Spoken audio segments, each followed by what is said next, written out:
you just hit, I think you just hit, or maybe it was last year, 10 million in revenue. Yes. 10 million in annual revenue. Yes.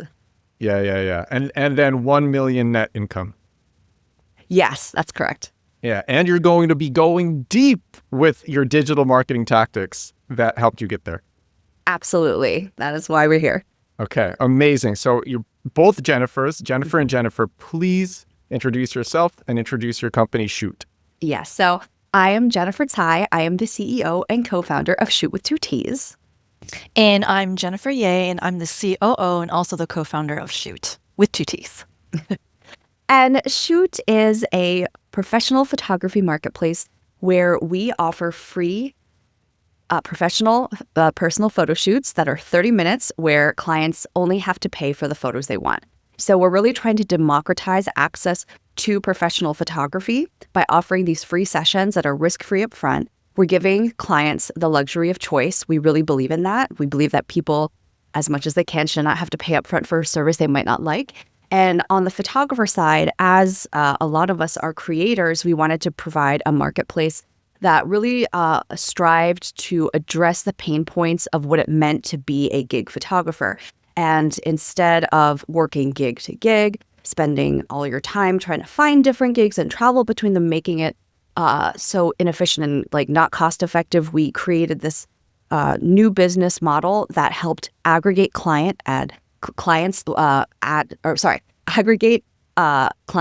different clients at specific locations where they then came and circulated to meet the photographer. So the photographers ended up having a lot of back-to-back sessions at one place. So that's then when we were able to do that and we figured out it worked, we passed on the benefit to clients in the form of a free photo shoot.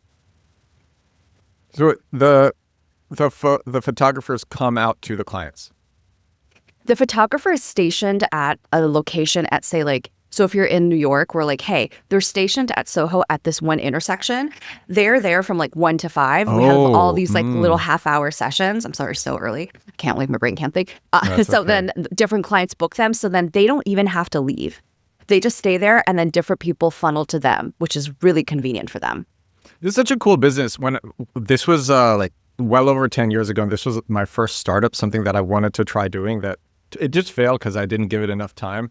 But I thought it would be so cool. This was when explainer videos were really big. And I'm like, every company needs an explainer video. And I want to do like the Uber of explainer videos. And I have because I went to film school and I have a huge network of videographers. And I'm like, you could literally pay $300 and have a decent explainer video made. And I'm like, yeah, I want to do the Uber of explainer videos. And I went door to door talking to business owners in the West Village in New York City, trying to pitch them on this idea. And I'm like, if I build this, will you use it? And I wasn't getting the answers that I wanted. And I didn't know to persist enough. But I think what you have is great. But I do, and this is probably a question that lots of listeners were thinking too. I have this later on my question list, but I'm just going to ask it right now. I got to get it out of the way. So AI enhanced portraits and virtual headshots they've been huge now for the last couple of years. How have they affected your business? And have you either combated that or used it to your advantage? So that's a really great question. And in our experience, because we were kind of tracking that fairly closely, the capabilities that they hadn't really reached photorealistic quality until actually fairly recently. I could be wrong on that, but that's what we saw. So, for us, it's, I think a lot of people want real photos. They want to look like them, but just on their best day. And I think before, a lot of the AI kind of warped your features enough that it wasn't exactly you, or it had like uncanny valley quality. So we were like, okay, well, do we want to invest in AI and create it ourselves? I was like, that's like a huge investment we'd have to make. We're like, no, we'll do what we do best, because we do have a relatively new, it's about 1 or 2 years old, headshot business. And our really value add is that you have a professional photographer who works individually with you. We get all your different angles. We try to really make sure your hair is in place, like your collar's in place, all of that stuff, so that you really look like you, and your real personality shines through. I think that the typical headshot experience is like a little bit like left, right. Okay. It's a little bit mugshotty. And we wanted to do better than that. And we've been fairly successful and people really like the photos we take of them headshot wise. But then recently we were introduced to another company called Dreamwave. And we decided to do different trials. Jen did a trial, I did one. And we put our photos in, like had relatively low expectations. And we were really pleasantly surprised. We were like, hey, these look pretty good. Like I wouldn't mind using this as my headshot. And I think we only had to upload about 5 to 7 photos at minimum. You could do more if you want, but it looked like us, and they had different backgrounds, so some were indoor, some were outdoor. The lighting looked real. Your face looked like yours, at least 75%. But they give you like 80 to 100 photos. So you have lots of options. And so when they give you that many and they're generating that many options, you kind of have, you're going to like at least 2 or 3. And that's true. So we just actually put out a blog post about it, but we are now partnering with them. So, we have a nice kind of arrangement where we market their services and then we just get an affiliate payment. But that's how we have figured out how to work with them. I think another thing to add is that our core customer base is actually like millennial moms, right? So a lot of families, they don't want AI photos, right? When we're talking about non-B2B, they want the real life in the moment, really like authentic photos. So we tagged an AI because people in the business field, when they're getting headshot, they want something AI, especially if they don't have the time to go and pose and they don't feel comfortable being in front of the camera and whatnot. So that's how we kind of marry the two. Like we give the people what they want, but it really depends on the niche and the customer base. That makes a lot of sense. And also the fact of who your customer base is. I mean, I've tried to get my mom to use ChatGPT so many times and she still doesn't want to use it. So they like to get her to use an AI headshot tool. I've some people for sure just they don't want to have to do anything with it. They just want to see the photographer. I understand that. So all right, so you just hit 10 million revenue, 10 million annual revenue. Before the 10M, how did you get shoot off the ground? I think you scaled from, this was like crazy. You scaled from 800,000 to 10.2 million. Was it in a year? No. So was it? Oh no, it was a few years. It was 5 years. Yeah. I'm sorry. It was 5 years. But okay, before the 10.2. Yeah. How did you get to the 800K? Like, how did you start and how did you grow Yes. from? That's the hardest part for lots of entrepreneurs. How did you grow to the 800K to the point where then you could reinvest and scale more? Absolutely. So really what we did was we figured out how to launch an MVP of our product, so a minimum viable product version. So we had a site, we had those bookable sessions back to back. We shared them with really just our friends in our network at first. And we were like, does this work? And it did. So we had a weekend of booked out sessions in New York, and then we kind of just went incrementally from there. So at first, we were really thinking that our target demographic would be influencers because it was 2018 and kind of the height of Instagram kind of blowing up. So we thought it would be young millennials. That's what it would be. And then what was happening was it was okay, but it wasn't getting the traction we wanted. It wasn't growing at the scale we wanted. And then we were like, as a fluke, we were like, let's expand a little outside of New York. So let's go to New Jersey. Let's go to Hoboken, there's a lot of young families there. So as soon as we did that, we literally had a day that was like 45 sessions. We had to have multiple photographers there to take that. So we were like, oh, I think that might be our target demographic. And then slowly we started adding different locations closer to families, and they would systematically book out. And so we then figured out how to scale. So that's kind of what got us our 800,000 initially. But then we figured out how to scale to other cities. And that was really important because we used to test shoot. I used to test shoot every individual photographer. I would show up for 10 minutes. They would photograph me and I'd figure out, do they have the technical and personal skills? But then what happened was the pandemic happened. And we actually grew exponentially because in the pandemic, we were one of the few activities that was you could be out. It was outdoor. You had to be socially distanced, and And there was a lot of people that couldn't advertise. So our ads were performing really well at the time because there was less competition. And then we grew in, it also forced us to learn how to hire remotely. Can we hire our photographers and interview them, test shoot, whatever, without physically doing it ourselves? We figured out a way to do that. And then we're now in 60 cities across the US.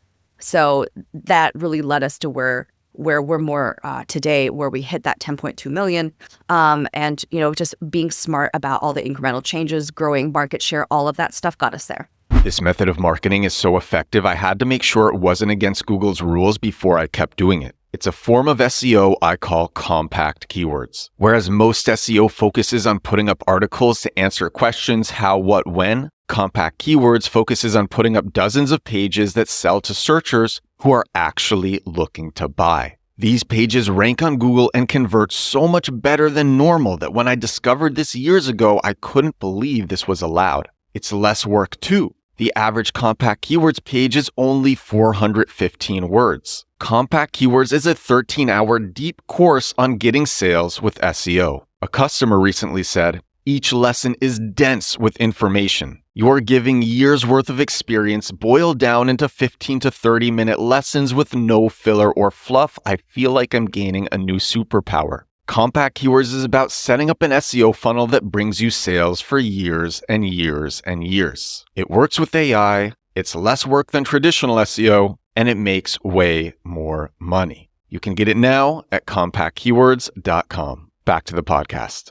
That's crazy. First of all, I think that's such a great lesson, how like everyone thinks they know what their business is going to be. Like they know who their customers are going to be. And it turned out not to be what you thought. You had to go to Hoboken. Yes. What can you talk more about, like what caused you to actually like try new things right at the beginning? Yeah, I mean, like in a very practical sense, like all of us would be like, where else can we go? And someone lived in Hoboken. They were like, there's a really nice pier there. We're like, okay. So everything, when you have a small team, you can kind of try everything. So we did. And then, but it's a really nice way to kind of A/B test and test things very incrementally. And if it doesn't work, we don't add it again. And then if it does work, we're like, oh, great. There's another pier in Hoboken. Does that work? And so our platform is great because we can kind of test any new location. It's very easy for us to throw up a new location. And then we can see if it works, and then we can scale from there. So you started with your friends and family? In terms of our community, or in terms of our staff? No, how did you actually start just like testing the concept? Oh, yeah. We started with our friends, family, and then our network. So there were like 3 of us, and somebody already had like a plant business. So we kind of emailed everyone that we knew in the New York area. So it was maybe like 500 people. And you wanted to see just like who would be into this. Yeah.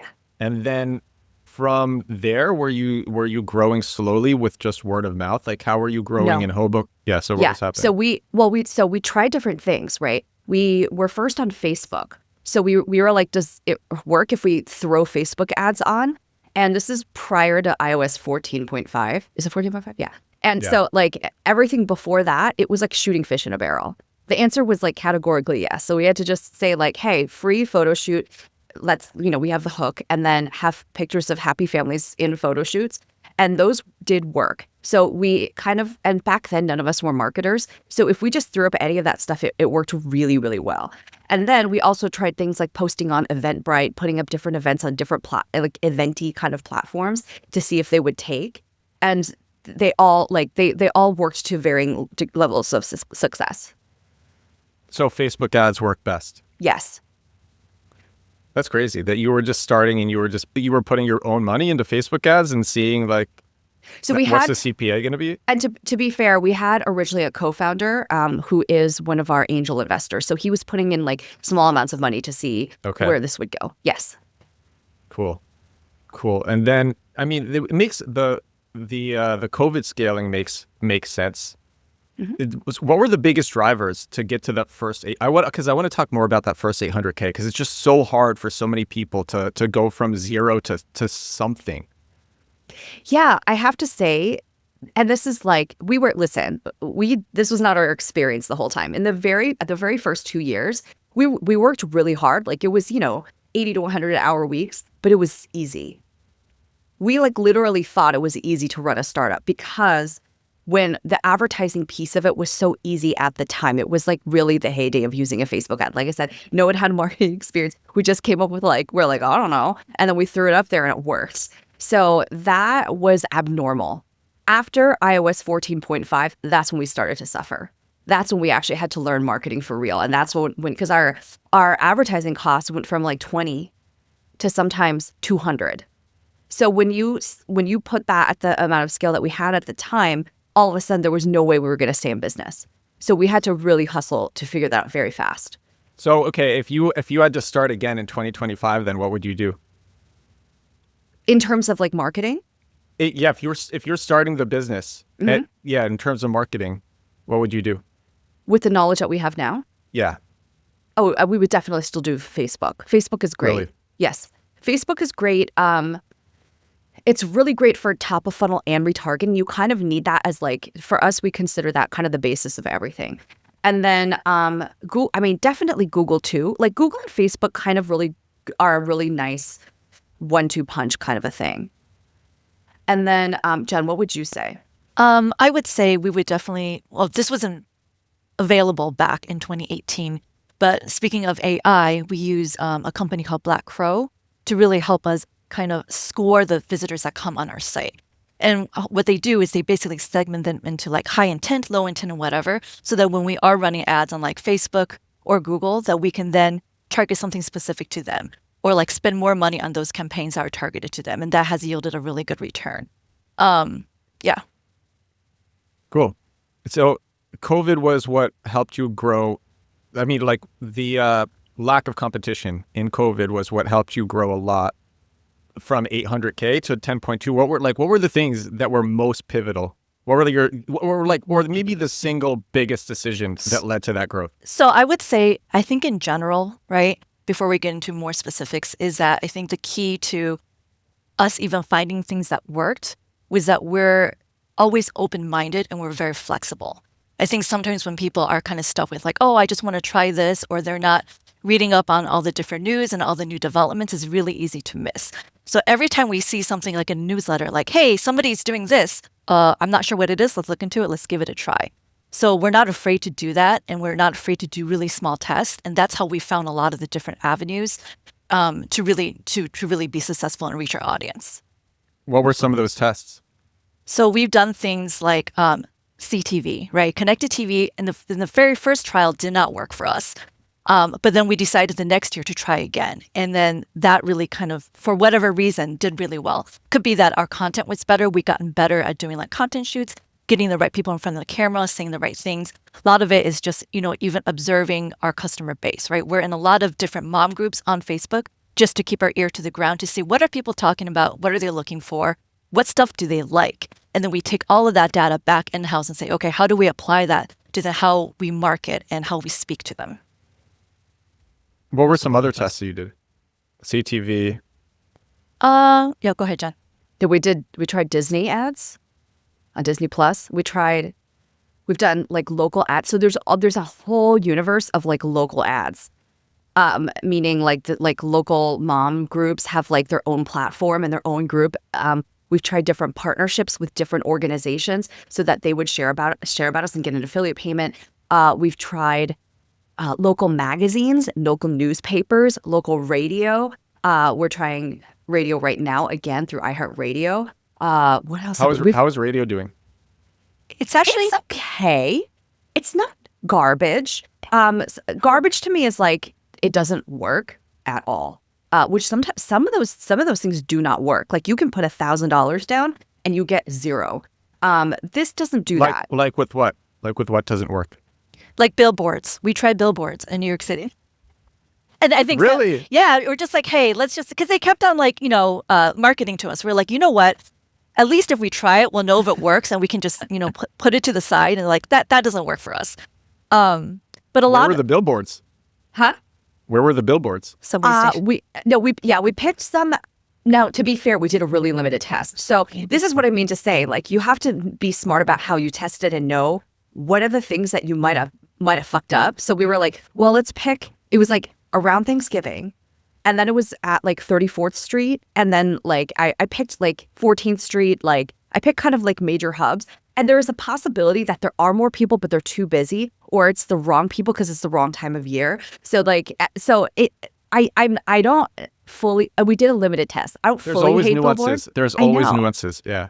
So we were like, is it the wrong place? Like, what if we, because the platform that we use, like you could also pick screens that are in like corporate buildings or doctor's offices. And we were like, can we do screens in like a pediatric office where there's only going to be our target demographic, things like that. But you know, when you think about like the entire like array of everywhere we could be, we can't do everything. So we've tabled that because it gave us literally zero. But you know, we did. But that's when we were like, let's try our iHeartRadio, and it did work for us this time. Were there anything that had unexpected benefits? So I just made a podcast about this guy on Reddit who did like all these PR campaigns, and he's like these PR campaigns suck. They gave us like an initial burst of traffic and it did nothing. But then he found, and it took him I think like several months to find this out. He found that when he was doing trade shows or when he was doing search engine marketing or just other PPC, it basically shortened the funnel. It shrunk the funnel, and the time from actually having somebody introduced to the brand to converting just shrunk dramatically, because someone hears about the brand and then they're going to Google to learn more about it, and they're seeing all the press that all the public relations campaigns are like, oh, this is validated, this is social proofed, okay, I trust this, I'm going to go with that. And they could have seen the same stuff on their website, but they wanted to see it from these other sources. And so like that was a total unexpected consequence, but something that worked really well. I think the thing that works best for us, honestly, is our Google reviews, because those are real people leaving really great reviews on our site. Because what we've seen in terms of like the customer journey when looking at ads, a lot of people go and look at those reviews, or they'll Google us to be, are you a scam? Because, you know, it's a free offer. Or what are people saying about us? And because we have a 4.9 star rating on Google with over like 2,500, it's really hard to say, you know, we're not real or like it doesn't work. People at least are willing to give us a try. And then once they get on our site, they have a really good experience. And then it's kind of, you know, it works itself there. Are you doing anything to encourage people to leave reviews? Oh, yeah, absolutely. We have a lot of follow-up emails after they have their session to be like, hey, and we really try to personalize our brand by, you know, introducing ourselves as human beings and real people running the show, to be like, hey, this is who we are. Really appreciate if you support our business. You know, we're a female-run business. If you could just leave us a review if you enjoyed it. And people generally, because they love their photos and it's a very happy, feel-good kind of product, immediately like, yes. And then we have our link directly to the Google page, so it makes it very easy for them. That's so smart. I would say the secondary thing that we don't do this, but we do ask them to do this. We send an email that looks very personal from us, so it's not marketing designed. It looks like an email, and we're like, hey, can you help us spread the word as a small business? So we're like, spread the word. The biggest thing that helps us is if you really enjoy your experience, leave a review in like your local mom group. So when moms often look at Facebook groups, Nextdoor, things like that for referrals. So somebody will go on there and be like, oh, do you know a really good photographer or whatever? When people leave reviews there, it has like, there's been times where it has been like winning the lottery. You can't control for it, but someone will post up their photos. There was a woman, I think our second year, who was like, hey, like, I was so stressed out to go to this. I'm a single mom. You know, I showed up late. They still accommodated me anyway. And they were so kind with me. This was a once in a lifetime experience. I really enjoyed it. Like, she had that kind of flavor to it. It was this really long paragraph review. And I think we probably got somewhere like upwards of like 200 to 300 bookings just from that. And it's happened a few times in our business. It doesn't always work, but like when somebody leaves something really genuine like that and shows a lot of gratitude, it's just like people just really believe that, obviously. You said it's in a local group? Yeah. Yeah, that makes a lot of sense, because it's personal. Like, yes. People are more likely to know each other and trust each other in this group. Mm-hmm. Yeah. It was a San Francisco, like, because we asked her, we're like, where did you post about us? Because we knew that it was coming from somewhere, and it was all San Francisco, and it was some random private Facebook group of moms. really makes so much sense. So your Tripwire offer, you said like at the beginning it's free. Yes. And so your Tripwire offer, it's a free 30-minute session. What did you test? How did you decide? Because I think a lot of people have trouble figuring out what to do for their offers, how to get people into the funnel, how to develop that. So what type of things did you test? What did you learn along that journey? And then what does your full funnel look like now? Yeah. So we knew from the beginning, we're like, what if it's free? We need a hook. Like, otherwise there's kind of no reason to try us, because it's not like, now we can lean on like, oh, we're 4.9 star rated across 2,500. We can say that now, but back then we couldn't say anything. So you had to say free. Like, we had to get even our foot in the door. Now, the beginning, there was a lot of fight clubbing about structurally what that would be like and how to make the booking process as short as possible. And there were some people on the team who were like, you know what? So what we have now is when people sign up, we have a pre-authorization fee. Is that what it's called? Yeah, is that what's called a pre-auth, right? Yeah. Yep. Yeah. And so what happens is it's free, but we have them put in their credit card information to book a session, and then we charge them $75 and then immediately refund it back into their account. And that's to make sure that they can cover the cost if they happen to cancel last minute or no show, which does happen. So that policy is there and that structure is there because in the very beginning, we didn't have that. Obviously, we didn't have that. When you implemented it, were you afraid that it was going to just completely decrease conversions? I didn't think that, but so here's the thing. In the beginning, we didn't have that. And then what we had was literally a 50% no-show rate. So for every session you thought you have, like 50% of people just didn't show up. Wow. And I'm like, no, we have to have this because we have to make sure that people are serious about showing up, because it's free, but it's not cheap for us. It's not like there's a cost. There's a person waiting there for you. Of course. Yeah. And I refuse to make the experience for the photographer shitty. Like, that's one of the biggest things that we have to really balance. So I think it also brings in the right kind of customers, because obviously we need to make enough per session to make it so that we actually make money and the photographer makes money, right? Yeah. And so to do that, people who, one, have the funds and there to be able to pay for that, in case they don't show up, are going to be people who probably have more disposable income or who are more free to make the choices they want in terms of what pictures they actually want to buy. And on top of that, like Jen said, it's going to bring in people who are actually serious about giving us a try. Not just like, oh, I'll just put my name down for funsies and then forget about it. So in the end, yes, maybe we do have a little bit less, people booking, but the rate of booking and the rate of success is much higher. So it's worth it. Yeah. And so then we built that in fairly quickly because we realized we had to. And then it was about building all the different city landing pages that we have, which is great for SEO. And then also we wanted to have that so that people get funneled to the different city ones and then they can see all the different locations that we have. And then from there, we're like, it'd be cool. People filter a website differently. So one will have a list view of all of our locations, and then we'll also have a map view. So that was next. That was a big thing that we wanted to do. And then on top of that, our next iteration where people were like, hey, because, we basically kind of assign people to a photographer based on the photographer's availability, which can shift. So then people were like, but I want to know who the photographer is. And we would tell them the day before, but they're like, is there some way that we can pick based off of the photographer? So then we compromised and figured out we can have our top photographers, our most reliable ones, which incentivizes them to be highly rated by their clients.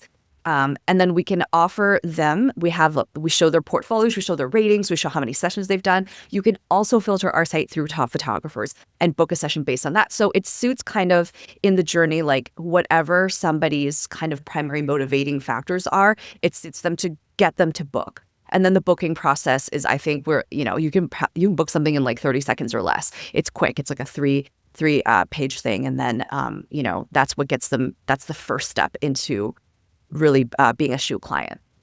So wait, straightforward. Someone finds out about this through SEO or from an ad, or maybe from, because you guys are also heavy with email marketing, from an email, whatever. Yeah. Someone finds out about it. They put the $75 deposit. They go to the shoot, they do the shoot, they get their $75 back, And then like just 1, 2, 3, what happens right after that?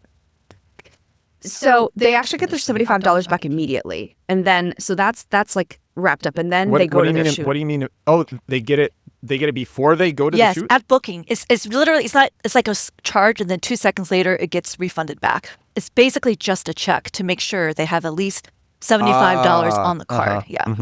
But that's kind of the first hurdle to make sure we have the right clients, if that makes sense. Yeah. So that's done. Anyway, they go to their session. The session's 30 minutes. Then after that, they get a series of, they get emails to get their customer satisfaction, but then they receive their photo gallery in 3 to 5 business days. And their photo gallery has at least 40 photos in it, usually on average like 80 to 90. And they're lightly edited for color cropping, lighting. Wait, these photos were free? Yes. Everything is free. And they're edited? Yes. For free? Yes. Okay, go on. So I know this is why some people think it's a scam, or they think that we're taking advantage of photographers, but we are not. So everything is edited up until then. They see their gallery, and then they decide, what do I want to pay for? The ones that they want to pay for, they can share, so they can share their gallery with friends, whatever, so they can help them decide. They can favorite the ones they like. They can add them to their cart. We have all types of, and then in that journey, we also have lots of different offers, right? We have different package offers to try to entice them to, buy more, where there's different packages. There's different bundled packages with photo books or photo cards, things like that. And then at that point in time, do they get a minimum amount of photos for free? No, not for our basic offer. Okay, so it's free to go to the photo shoot and it's free to have the photos taken, but to actually get the photos, you have to pay money per photo, or you can buy a package and get several photos. Yes, or all your even photos. Even if it's one photo. Yes. So the one photo starts at $25 each, but the more you buy, the more you save. So like our most popular package is 10 photos for $180, but that also includes some retouching credit. So you have watermarks on the photos. Yes. Okay, and we had to design a really good watermark that hopefully AI can. It is AI resistant. Is it? Because 4.0, ChatGPT 4.0 is... I know. We have to test it against ChatGPT. Okay, we also did a lot of research on that and we did a lot. Obviously, if you're really good, you're really determined, you can do it. And at that point, but your normal customers probably no, it's yeah.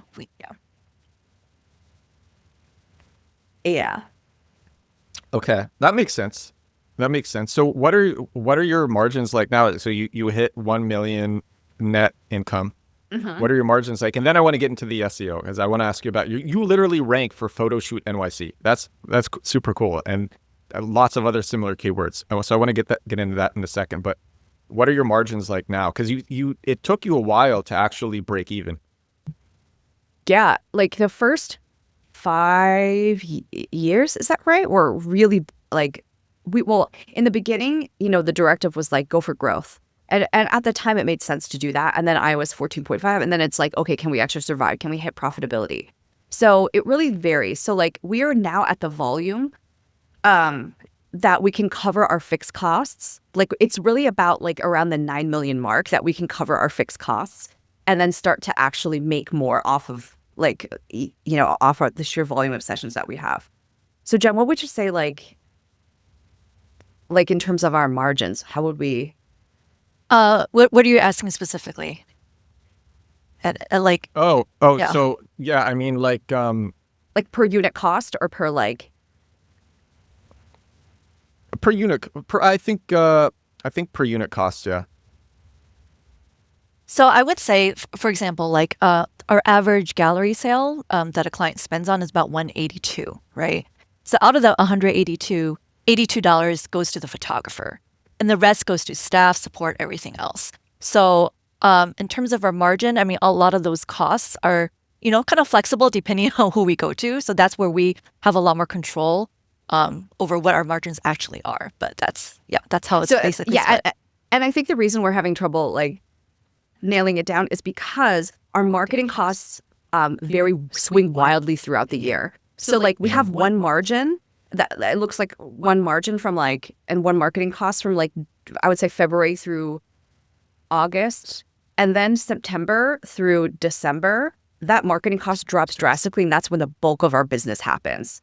So we actually do not know how we perform in a year technically until like January of the following year. So there's always this really scary phenomenon that you have to, we as a business have to work really hard on getting cost as low as possible to try to make up and hope that the fourth quarter lands the way it does.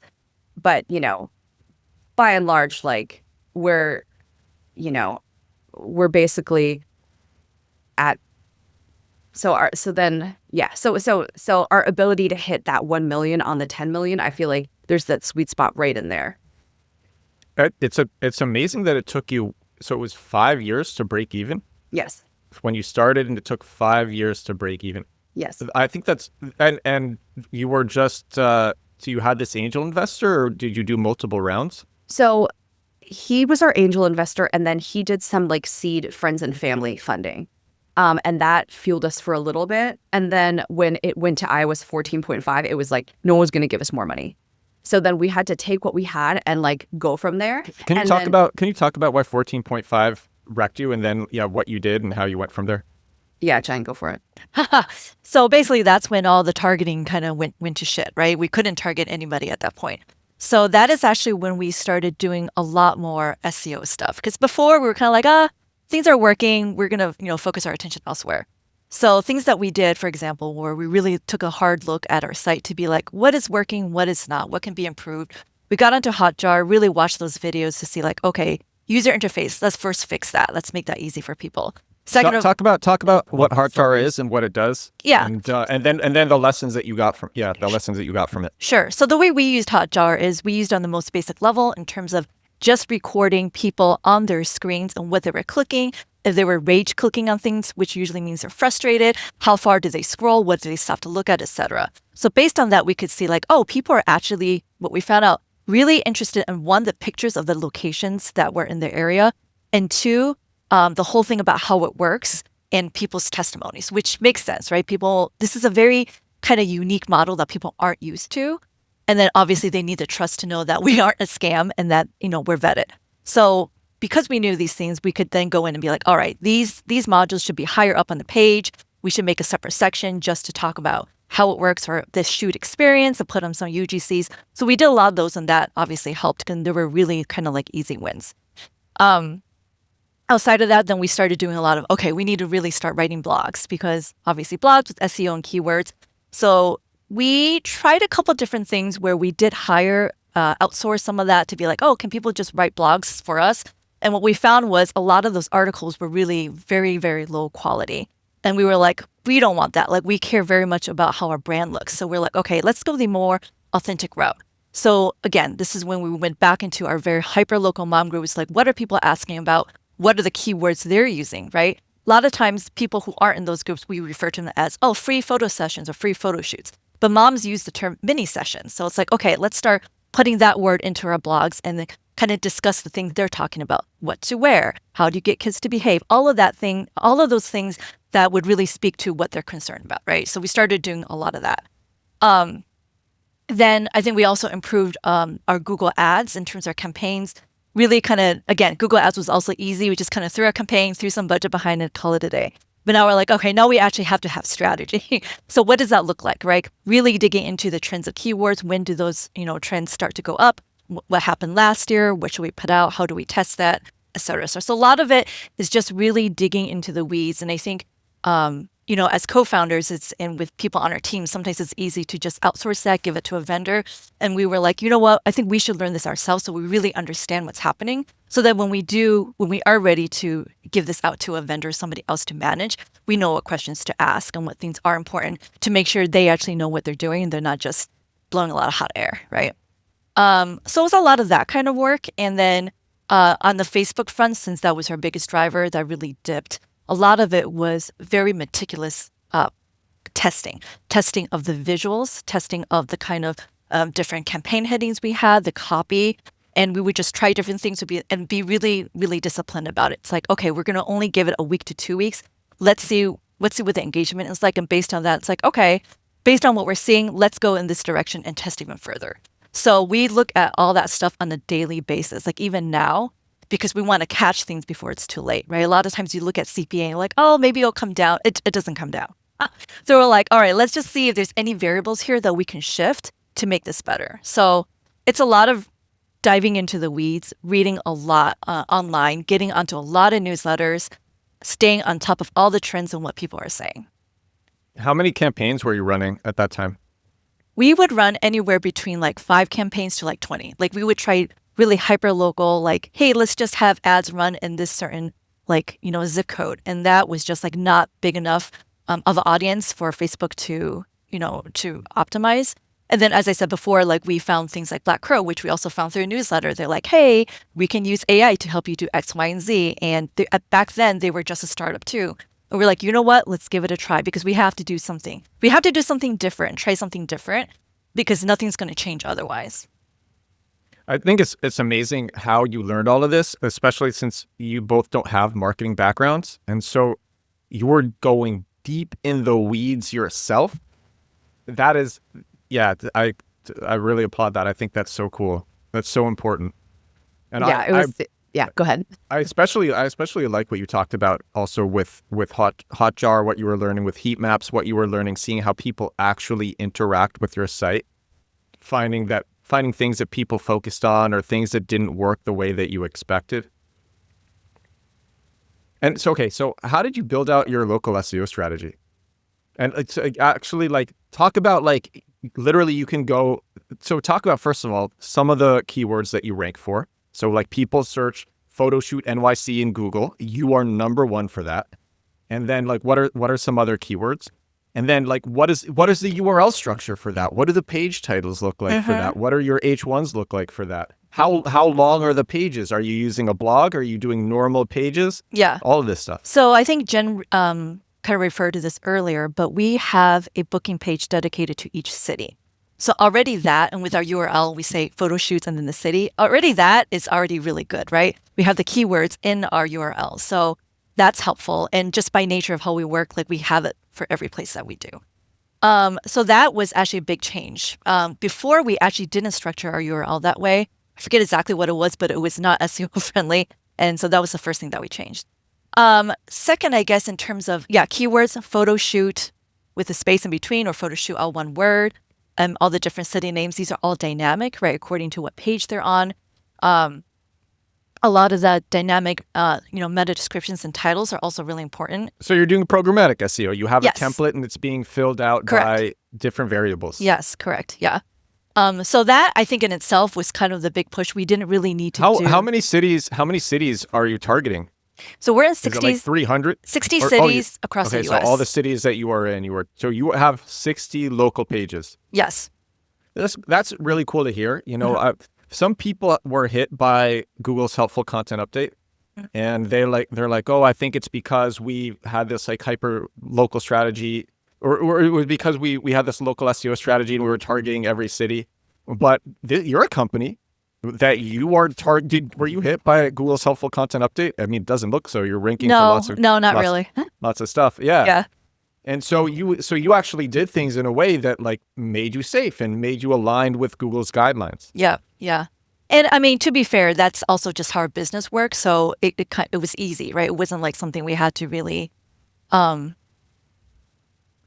wasn't something that we really had to kind of, restructure. Yeah. Yeah, because lots of people are afraid that if they even try to do that, they're going to be dinged. And you did it, and you were just fine. Do you have a hub page that houses all of your local pages, or is it just shoot.com/the local page? It's just that. And I think another thing that probably helped was because we're in so many different cities. When we write our blog posts, we can actually target each city too, and that obviously furthers SEO. What do you mean you can target, you're targeting each city with the SEO, or you're targeting, when you write the blog post, you're targeting the cities in a different way? We're targeting the cities in a different way. So in that each blog post, we can write basically a blog post, one for each city, or a blog post for each location we have in that city. So there are different ways to go about that to just get more of that keyword out there, but also do it in an authentic way because people are curious about the different locations we have. So I guess overall, I know there are a lot of things out there where we can hack SEO, just kind of push it out. But I think the way we like to do it is to make sure that we're pushing it out, but in a really authentic and useful way. We're not just trying to get the keywords out. So all the articles we have on our site are actually things that people have questions about, right? they actually want to know what locations we have in each city. They actually want to know about the location. What do we have in that location? So all of that, I think, helps. So someone in New York might want to know about like a location on the other side of the country. They do. And what they can, so I guess if they, other side of the country, I mean, if they wanted to do that actually on our site. Or you mean nearby locations? Yes, nearby Okay, locations. Like if they're searching, what are the best, for example, what are the best places to take photos in New York City, right? If they Google that, our blog post will show up saying, hey, these are the top 5, and all top 5 of them we service, right? And then we can link to that. So people are reading through that, they're curious, they'll click, and yeah. What's your interlinking strategy? So I mean, like, because all of your location pages are just like right off the root domain, shoot.com/whatever photoshoot NYC. What's your interlinking strategy? How are you linking to these 60 pages? So different things, right? Either people are blogging about us. So a lot of our clients who really like us will be like, hey, go to our city page. So that's one way, right? But I guess interlink. No. You're interlinking, like how your site is actually linking to these pages. Like, do you have all 60 pages in your footer, or do you have a hub page for all 60? Like, this is our locations. Yeah. So in our blog site, that's where we link all of them. We don't actually have all of them stated on one page, like a sitemap that links to all the different. You're using paginations, page 1, page 2, page 3. I'm not exactly sure what you're asking. Like a typical blog would be paginated because it has so many blog posts. Yeah, so it's paginated, yes. So someone might have to go to page 5 to find like photo shoot Houston, for example. They might. But Google's going to serve it to them if they Google correct. it anyway. If they Google the right thing, like it will show up. Like technically, right, the meta tags and the descriptions are working. It's not like we link directly just to the blog page and they have to find it. Each blog has its own link, right? So if it comes up and it's relevant, then they can click on that. That's amazing. That's amazing that you did it that way and that it worked. That's like a lot of people think SEO is a lot harder than it is. And like, I'm saying this completely like nicely. That's not like the way that you're supposed to do it. You have like a hub page for different locations. It might be like shoot.com/photoshoot/NYC. That's an example of a hub page. And so shoot.com/photoshoot would have all of the locations listed there. And then I see what you're saying. Okay, so in that sense, we do have all the locations listed. So if you go to our page, if you go to like photoshoot/NYC, you'll see all of our locations listed. All of them are there for you to just scroll through. You can filter that by date or and you by can click neighborhood. on one and then go to it. Yes. And so they all link to each other. Yes, okay. Correct. Yes. Okay, that makes a lot more sense. Yeah. That makes plenty of sense. What how are you building? I had another question about SEO and I wish I could remember it. But okay, so how are you actually building links to be a trusted, because your domain authority now is pretty decent, it's 42. And how are you 42 out of 100, which is actually like above average. So yeah, how are you getting backlinks?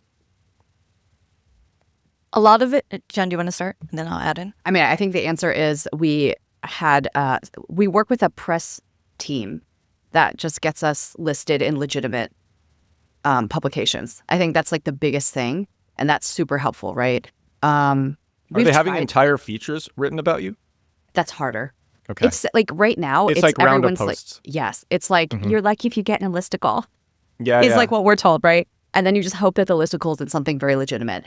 And the listicles actually worked well for getting links. Yeah, I think so. Yeah, I think because otherwise, like, you know, it's hard to get a feature written. But you about know what? So you have like a share feature in, right? Like people are going to the photos and then they're sharing the photos which are hosted on shoot.com. So they're actually sharing their results around. Am I correct in that or no? Yeah, they're sharing their galleries with their friends and family. And the galleries are off-site or on-site? They're on-site, Jen? Yeah. Are they? Yeah, they're on site. Okay.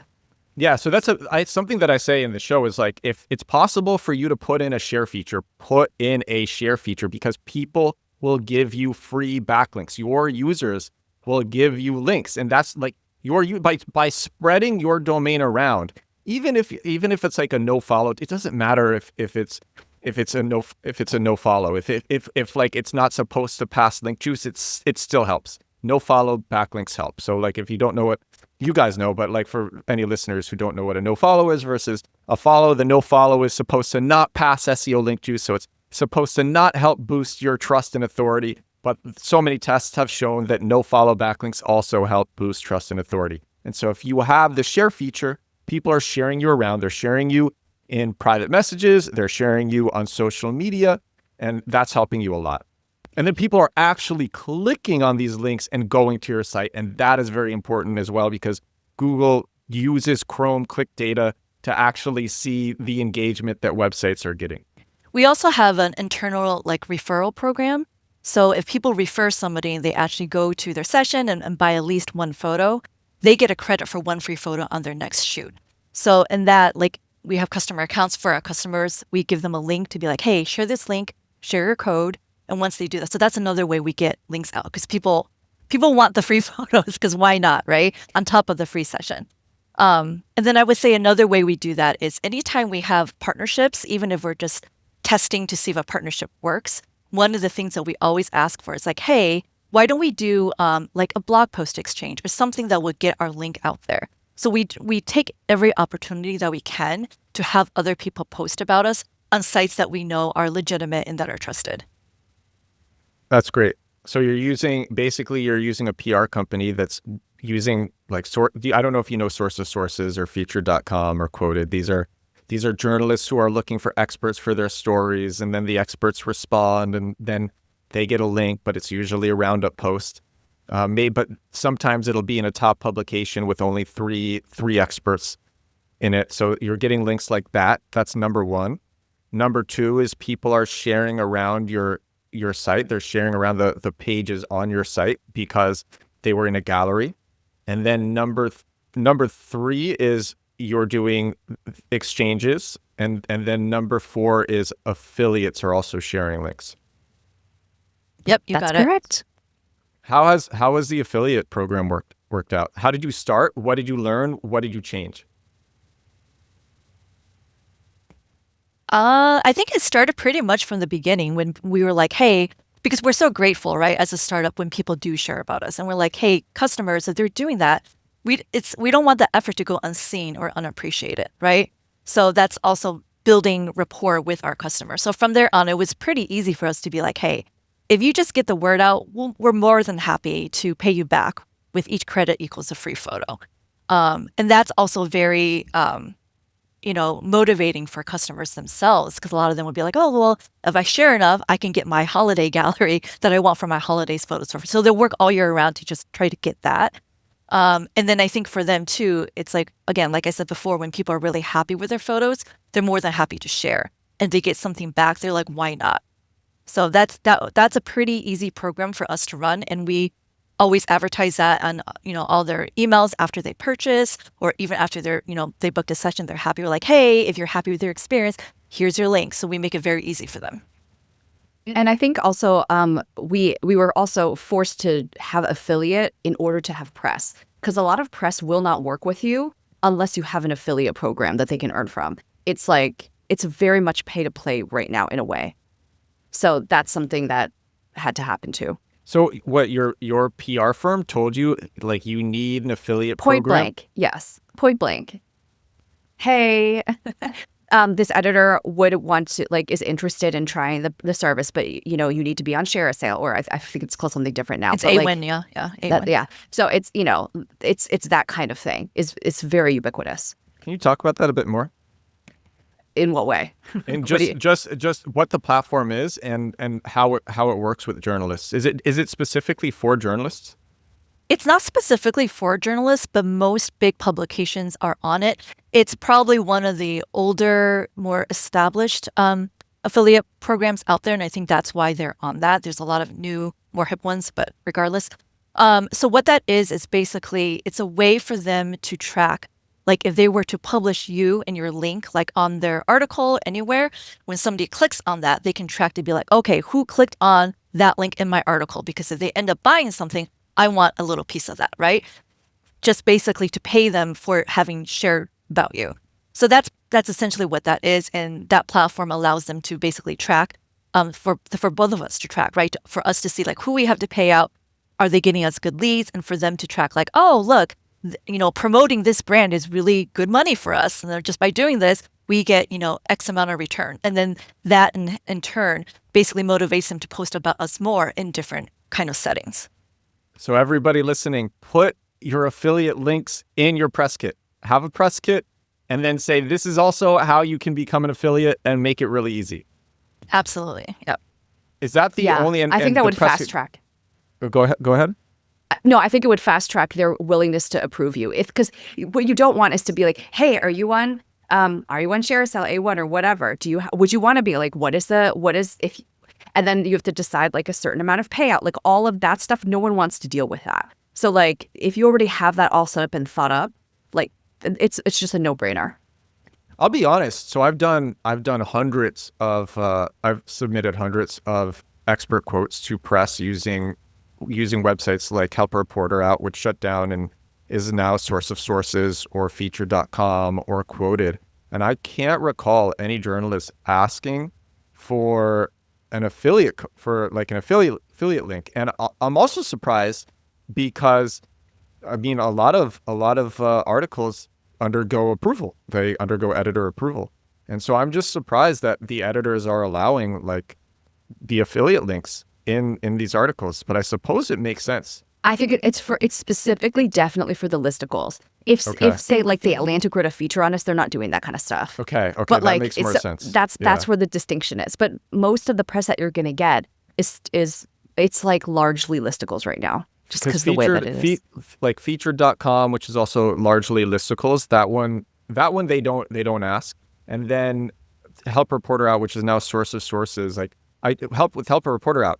For example, I was covered in some of the top publications in the world, and I didn't get asked once. But like you said, it's like the top publications aren't going to do that, even though they have been caught doing like scammy affiliate strategies.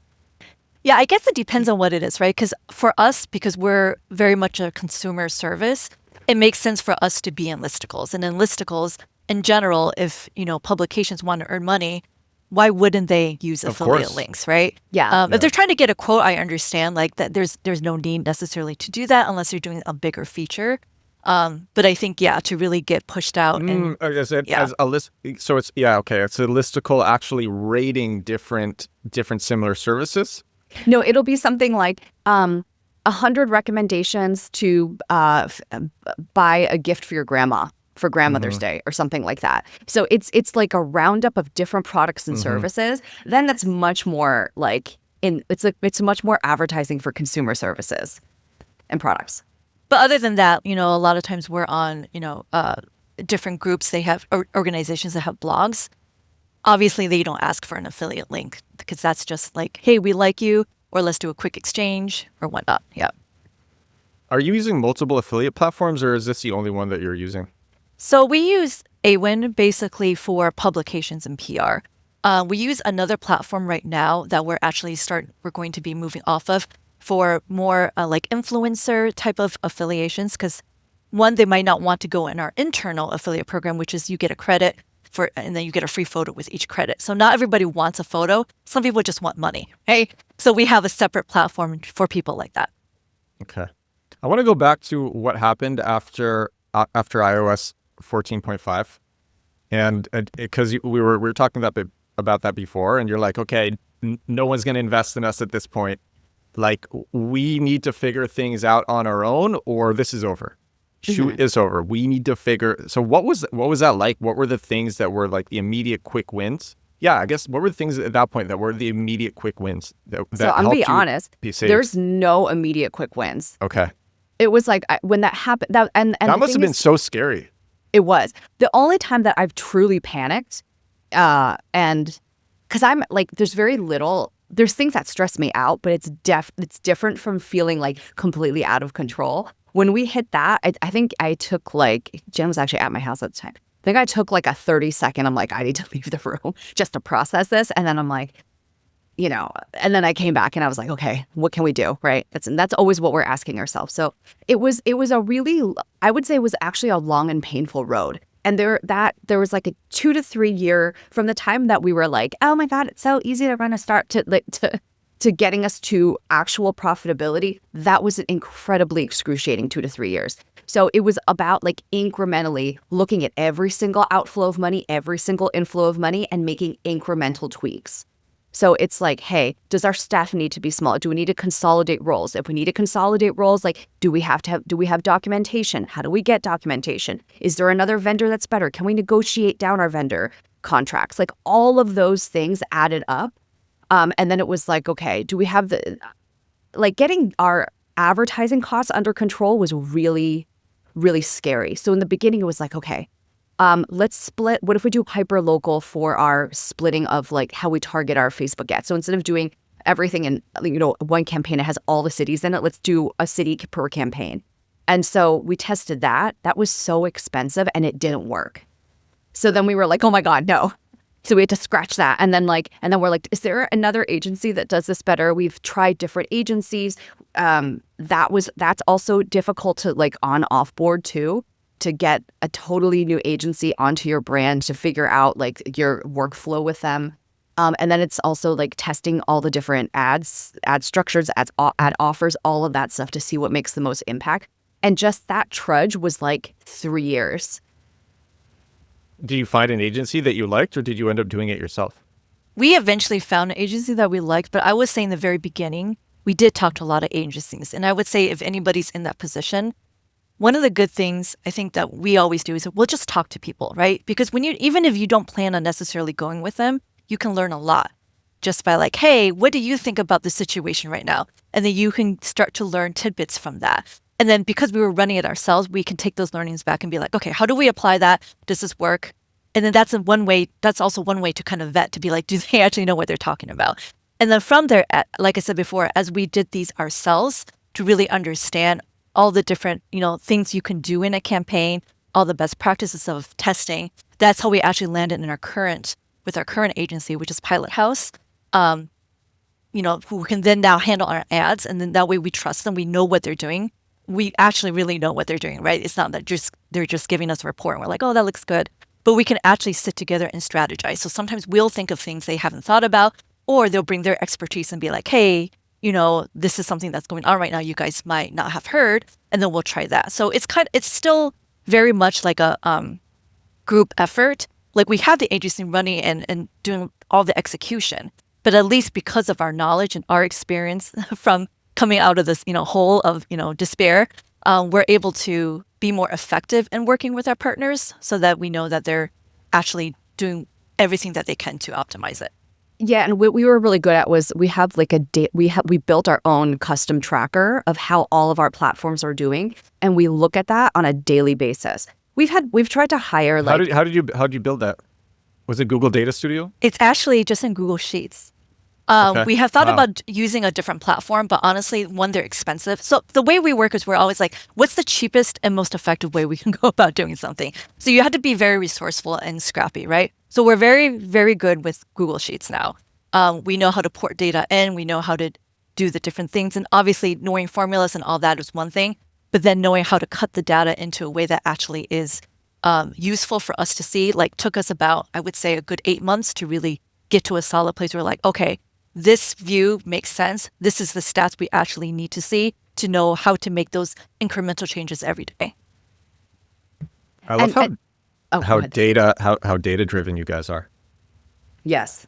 We're psychotic about that. We try to be that as much as possible. And the thing is that like we've tried to hire other like marketing experts who are like, oh, I think like maybe we don't have to look at it every day. We can look like once a week. And then we were like, absolutely not. Absolutely not. So the person, yeah. So we look at it every single day and we see how the CPAs move. And then we can immediately be like, excuse me, what's happening? What's going on? Does anything to be tweaked? And then I'm like, your other clients experience? Is it just us? Is it something right? So we were able to catch things really early and make adjustments. And that gives you much more of a feeling of control. And if you're looking at an agency, what we love about our agency now is that they are just like not defensive at all.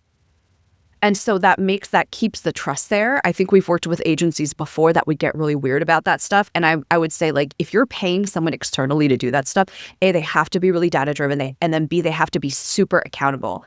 And so, if we're wrong, that's totally fine. But you have to be able to articulate that and convince me in a respectful way, and be able to defend your position without being defensive. It's such a hard thing as adults to like find that, but that's something that we really look for. That's the biggest thing. Just eager to learn, eager to make mistakes, and like figure out what you're wrong about. Yes, because then it's like fun.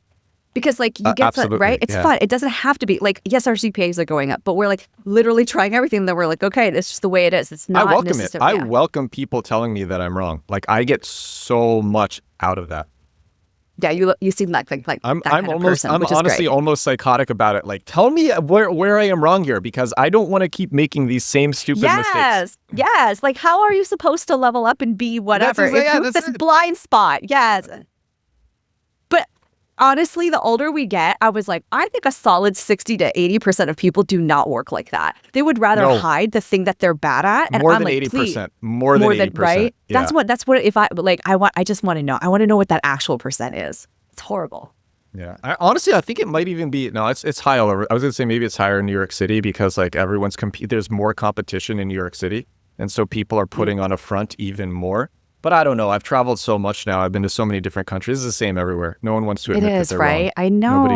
Nobody can admit it. I mean, we've also learned even from like just hiring people on our team, we look for people, like we'll test them during interviews. Like, can this person take feedback? How do they respond when they're given feedback? Because if you can't take feedback, we can't work with you, because we're all about giving each other feedback to be like, how can we be better?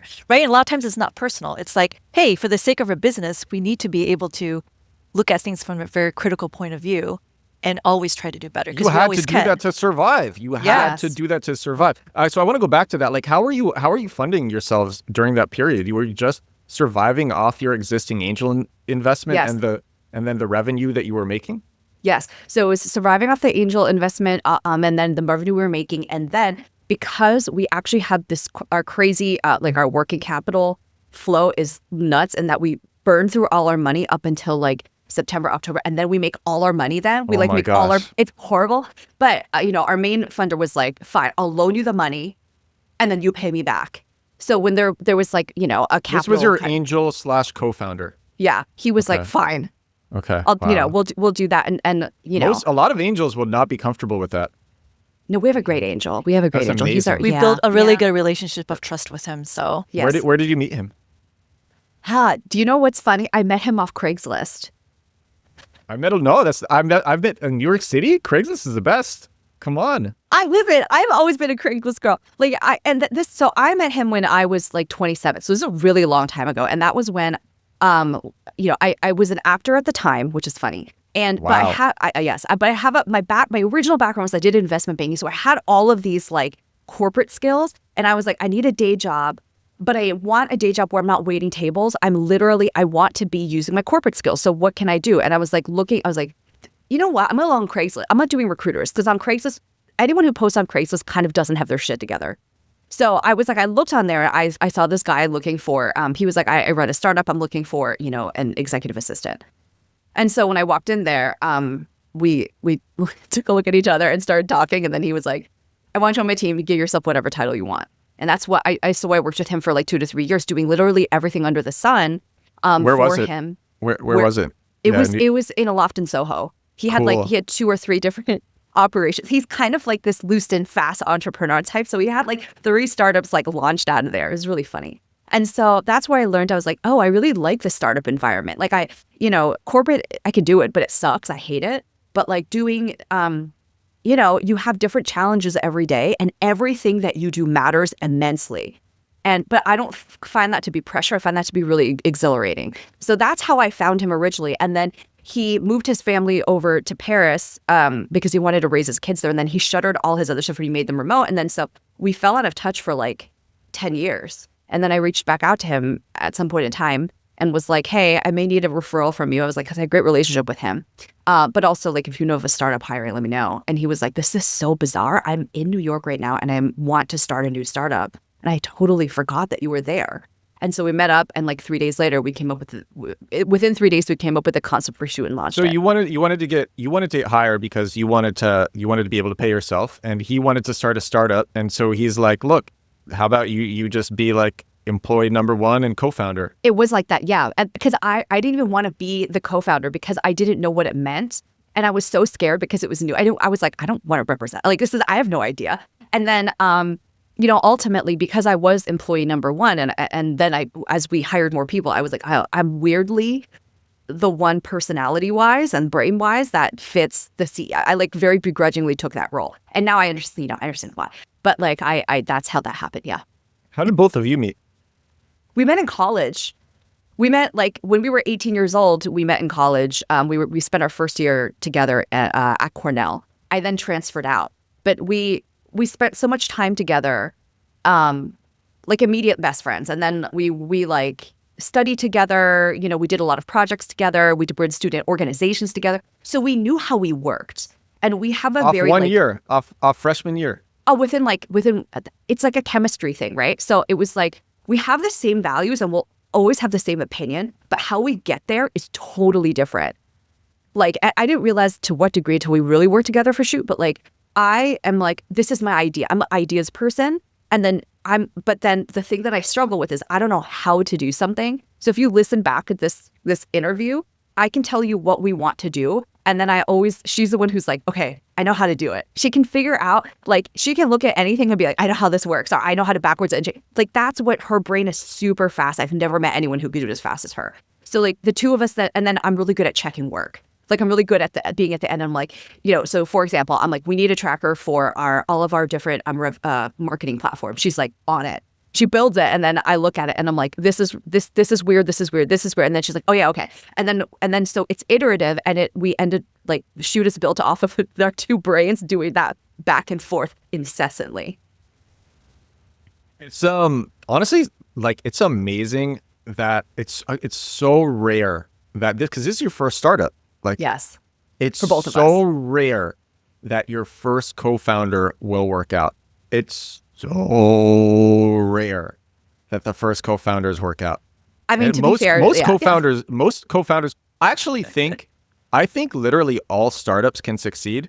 It's most people just quit way, way, way too soon. And you guys are a great example of that. There were probably plenty of times in your journey where you could have quit and other people would have quit. Actually, that takes me to this is, I guess, the last question that I want to ask, because you just hit 1 million annual net income. How high do you think you can take it? I'm sure you've thought about that. No, we have. Like, our goal, I don't think we've ever told anyone else outside of Shoot. So this next year, we want to see if we can hit 12 million of top line revenue and then 2 million of net income. We're just like, how's that? How does that work? Can we do that? Like, I don't know. So we'll see, right? Because we know that there's just that top line revenue is a sweet spot for us. So like, how much can we save? How much can we be efficient? How much can we drive that top and all that stuff? So that's where we are. Do you get like enterprise customers as well? Yeah. Yeah, like huge companies who are paying for all of their employees or things like that. We haven't quite landed that yet. That is on our dream list, our wish list. Check out keywords around that. Like, something that I've been talking about a lot lately is like, you literally can target keywords that represent decision makers who have the purchase orders of their entire organizations. It could be an entire company. It could be a small company or a big company. It could be a little class. It could be an entire school. It could be an entire school district. Like, there are people searching for their entire organizations. And these keywords there's so few people searching these keywords because there's so few of these people. And that means the search volume is extremely low, wildly low, almost depressingly low. You will look at the search volume and you'll be like, this is not worth the time to make the page for this. But the thing is, like, you're the only one who makes a page for it, and then you can rank, and you can rank one, and you can rank really, really easily. And like, maybe it will even take like 6 to 12 months for it to convert. But it's like, you spent a day on that landing page, and then you get, and then this could be a repeat customer. And it could be like a huge organization. And so like, yeah, there's a lot of people to know about that stuff. And that's like one of my favorite versions of SEO. Yeah. That's a great tip. Yeah. Yeah, We'll thank come back you. next time and be like, hey, your tip got us. Yeah. I hope so. Yes. Yeah. Cause I'm sure that entire organizations use, I wouldn't say services like yours, but I'm sure that you could spin a service like yours Yes. to like, because look, if a company of I don't know 500 people was like, hey, you know, we want to use your service, like, is there a way that we could do this? I'm sure you would figure out how to make it work. Absolutely. Yeah. Absolutely. Yeah. Are you doing anything with social? In what way? Or like Instagram Reels, TikToks, YouTube Shorts? Yeah, we do. We definitely post on Instagram fairly regularly. There's been times where we've been really dedicated at making TikToks and Instagram Reels and such. That's been a little deprioritized with where we are today, but we do them. Yeah. Yeah, because you're so heavy into PPC. Yeah. Yeah, that makes sense. And okay, I said that the last question was the last question, but I want to ask about email marketing and what you're doing there. Yeah, I think it's something that a lot of entrepreneurs just aren't taking seriously, and it's so important. Oh, it's so important. Yeah. I'll let Jen talk about it. Very important. I would say we recently switched to a new platform, Klaviyo. Before we were using another very small platform because it was cheaper and whatnot. And I say it's fine to do that if you're starting, right? But I think you have to be very clear on what your strategy and your plan. So the reason why we moved to Klaviyo was because it's time for us to basically execute on these more custom journeys that we want to build. And we can only really build that if our data is connected to the base. So we can easily segment and customize and do all that. So can you give an example of a custom journey? Yeah. So for example, if somebody had a maternity session with us, right? Usually people get a maternity session when they're about 6 months in, 6 to 9 months, 6 to 8 months in. So we'll send a follow-up email in about 6 months to be like, hey, in a very, careful way to be like, hey, we did your maternity session for you. It's about time for your, child to have their first birthday, come back and, do a session. Here's a discount on the photos. So that's a really great, very custom one where people feel like, oh, you remember, because that's a very special time in their lives, right? So that's one of them. Other ones that we have right now are fairly, I think, par for the course, which is, if people started checking out but maybe got distracted or didn't finish, we'll send a follow-up email in 2 hours, be like, hey, we saw you didn't finish. These slots are getting, booked out. We don't want you to miss the slot that you want. So a lot of those things which really, taking into account people's behavior, or for example, if they canceled and they haven't rebooked the next day, we'll send a follow-up email like, hey, we noticed you canceled. And, the reason for them was oh, I just need to reschedule. Don't forget to do that, right? So it's a lot of those things, taking advantage of when things are still fresh in their minds, if they didn't do the action that we wanted them to do, which is, booking. We'll think of ways to really customize that message to them so that they feel like, they weren't forgotten and they're taken care of, but the message is also relevant, so it's not spammy. And the other thing that is great about our email list is that we do get so many bookings from them. That's one of our main drivers for booking. So we email on a cadence of 2 to 3 times a week. And those days that we send an email, you just see a spike in our bookings, and it's also reflected on our platform. So we know it really works, and it can feel like too much. I'm so no one wants to read those emails, but you forget that people are really busy, and that the emails are super helpful to catch everyone at their different stages of need and interest, and is meant to maximize those people coming back to you. So for any entrepreneurs out there, they're I don't know if I want to. No, definitely focus on your email marketing. It's super crucial. I will say the other thing that we do, I think, very differently from other people is that we don't schedule or create these emails way in advance. We actually do them the day of, because we always want to keep on top of cultural trends or things that are happening, so that when we make those marketing subject lines, they're really relevant. And we find that because of that, we have a click rate, open rate of 64%. Because we speak for example, if White Lotus or something is coming out, or anything that's relevant to what our target demographic is really interested in, we'll speak to that. So I think that's another thing where we try to be very adaptive, and it's a little bit fly by the seat of our pants. How are you learning about what your target demo is into? Because, well, one, we're part of that target demo, But two, we're really we spend a lot of time on social media, on like TikToks, Instagram, just to see like what are people talking about, right? I feel like one of the things we're really good at, especially Genti's the best at this here. I kind of just listen to her. Is like she really is really ingrained to the pop culture, and that's really important because you also don't want to make a email subject line that might be a little controversial because you're just not plugged in. So all of that we keep very, very tight. We just keep track of that. Yeah. We only had one that was slightly controversial that we said for Easter, we said Jesus saves, so should you. And we got that was controversial. So it's like things like that we're like, oh, But it was we our want to try it. highest open rate ever. It was like 90%. Like people would write in loving it, right? Yeah, So 90%. Yeah. We got some people upset, but Yeah. But this is the whole thing is that in marketing, at first you like don't want to offend anybody. You want to be really careful. And then the longer you're in the game and you hear the people being like, no, man, controversy is great because like that's what gets people to click and that's what gets your brand out there. So like we haven't ever done this, but we've heard of people being like, oh, we'll put like posts out there and then we'll shit post and start an argument in the comments. We've literally not tried this. And then it gets so much more engagement. And I'm like, that is such marketing genius. Like, it's just anyway. So there's so many things to try to really get your brand out there. And like, you shouldn't be super afraid of controversy within reason. I like that guerrilla marketing stuff. Are you both working from home? Yes. Are you like in, okay. Cause I was going to ask if you were in New York City, like if you were in co-working spaces, like the types of people that you meet and then what you were learning from that people. But just by being in New York, you learn so much so fast. Yeah. No, it's great. I love being in New York and networking and talking to people. Like people are just so passionate about what they do, which I just love being around. I don't care what the subject is. Yeah. Anyway, thank you both for coming on. It's so great to hear from people who stuck with it because it's, okay. I have one more question. Yeah, right. And then I'm going to ask 10 more. No, really, I have one more question. Yeah.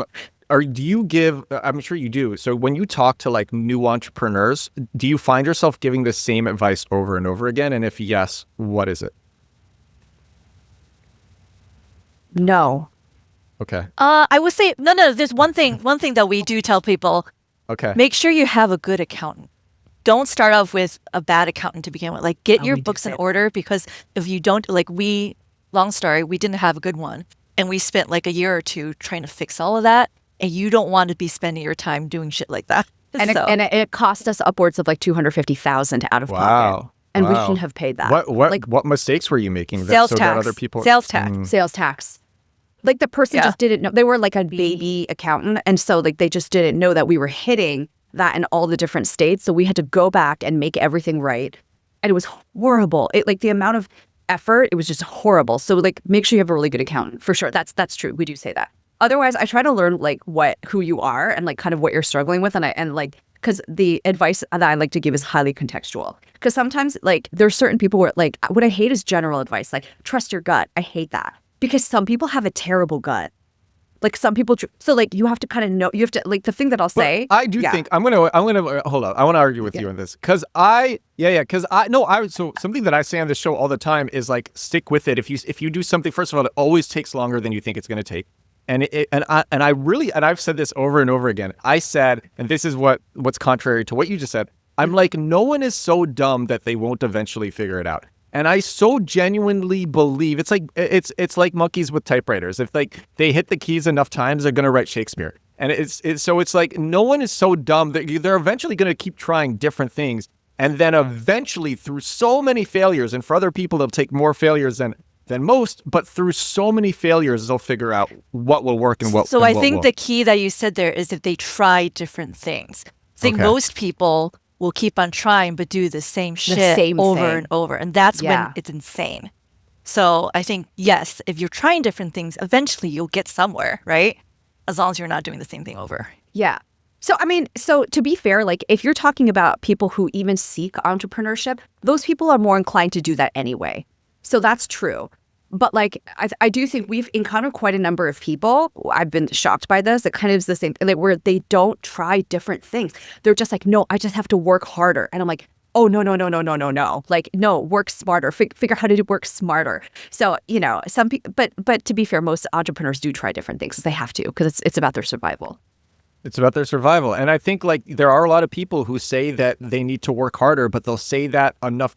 The point that I'm trying to make is they will say like, no, I have to work harder. They'll say that for 6 months. They'll say that for a year. They'll say that for a year and a half. And then after a year and a half, they'll be like, I can't do this anymore. There has to be another way. And then after a year and a half of being beaten down, their mind will finally be open to trying something else. And for some people are wired to be welcome to criticism and to trying new things and to be wrong right away. And then other people are super stubborn, but eventually from being beaten down enough, they will take different routes and try different things, because they will have to learn that their stubbornness is costing them so much effort and time and lifestyle and all of this stuff. That's how I think about it. That's what we hope for, and that's life. We right? Because sometimes we only learn by having extremely hard lessons, because that's human nature.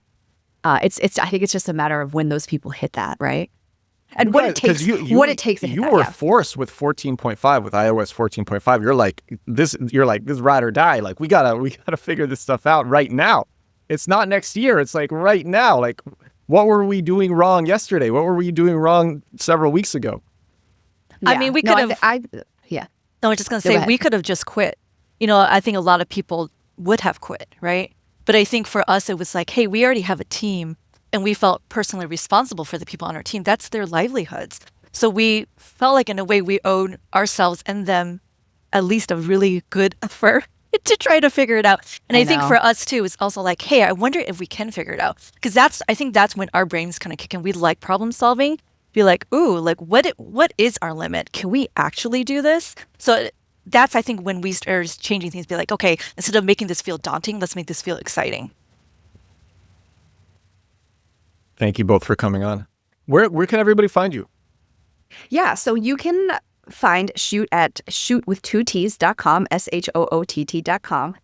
Go to that website, look at it, book a session, give us your feedback. You can also find us on Instagram at Shoot with 2 Ts. It's at Shoot Photos. So Shoot Photos, all one word. And then individually, you can find us on LinkedIn, or you can find me on Instagram at Jen TSAY, or the other Jen at Rebel This. All of those links will be in the description. Please both stick around after the show while your videos upload after I do the wrap up. But for everybody watching and listening, first of all, thank you again for coming on. For everybody watching, listening, episode 651 of the Edward Show, 651 days in a row doing this podcast. Fun fact, I recorded episode 650 just like a few hours ago, because this episode actually that we recorded will come out tomorrow. So that's going to be on Wednesday. So it's going to come out tomorrow, but it's going to take like 4 hours to render. And so then I have to export it on its own day. So this will be out tomorrow, episode 651. And thank you everybody for tuning in, for watching and listening. And that's all. I will talk to you all again tomorrow. Bye now.